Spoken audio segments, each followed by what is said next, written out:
So here, I want to line up my hips and my shoulder very close to my partner's feet, like an A-frame. I will sometimes say, like, listen to your partner's ankle, yeah? Because I see this as a common error. People play X-guard, and their leg is very disconnected from their body. So what you want to make sure is you reduce the space here and listen to your partner's ankle, okay? If you want to, you even pinch the ear and the shoulder together. Claire, how does this feel on your ankle versus this? What's the difference? Way tighter. Tighter. So what does that make you feel like? If it's tighter, does it make you want to move? Does it make you feel good, bad? It makes me want to get out. Yeah. So you don't want to leave too much space here, okay? When I orient my hips, I want to make sure with the X-guard that I'm directly under my partner, okay?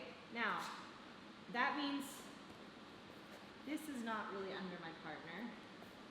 This is not very under my partner. It's very common to see X-guard played like this,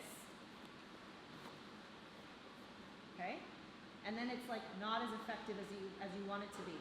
What makes X-guard really, and single leg X-guard effective, is your hip placement. If you're directly underneath your partner's hips, you're harnessing the most powerful part of their body, okay? If your hips are not directly under, it's a little wonky.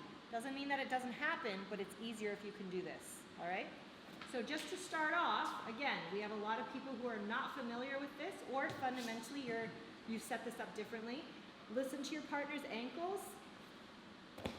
The leg that should be touching your partner's leg, so leg to leg, your knee is going to go in between their legs and out the backside. Leave your toes up on their hip.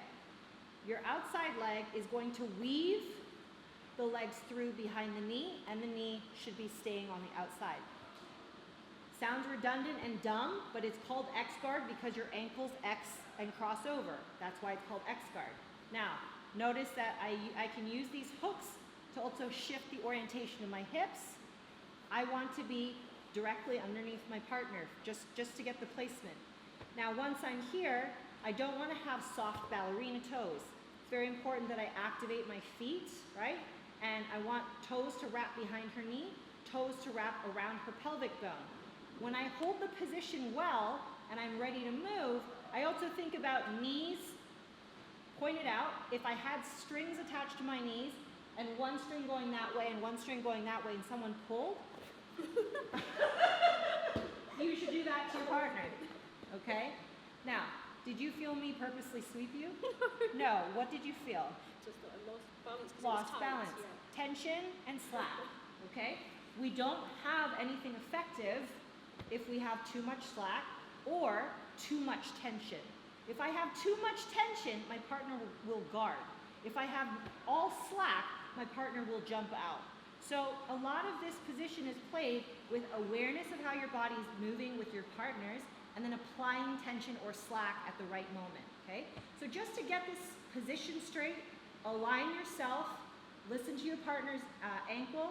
This hand on the backside can wrap around and grab the knee because you don't want your partner's knee dropping on your chest. If it starts to drop down, grab the kneecap and pull it back.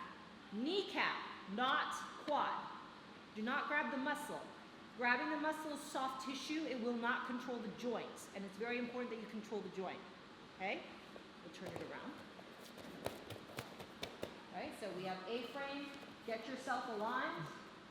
Weave the leg through. Knee to the back side, hooks in the front. Hooks in the back, knee to the front. No ballerina toes. We want to have a little bit of slack. And this is the good test. If your partner's standing over you, you don't need to startle them too much, but you just want to go from having a little slack to boom. And if their arms raise up, that's like a good reflex, right? Shows that you're applying it the right way. If you are the partner on top, please help your partner align themselves. If you see them like this or like that, tell them, okay? If you want, be your own coach. You can record yourself doing this. Take photos of yourself. It is immediate feedback. So many people drill bad habits into their game because they just naively keep practicing bad habits. All right, so make it clean. What you do in here is what you do out there. Ready? 1, 2, 3.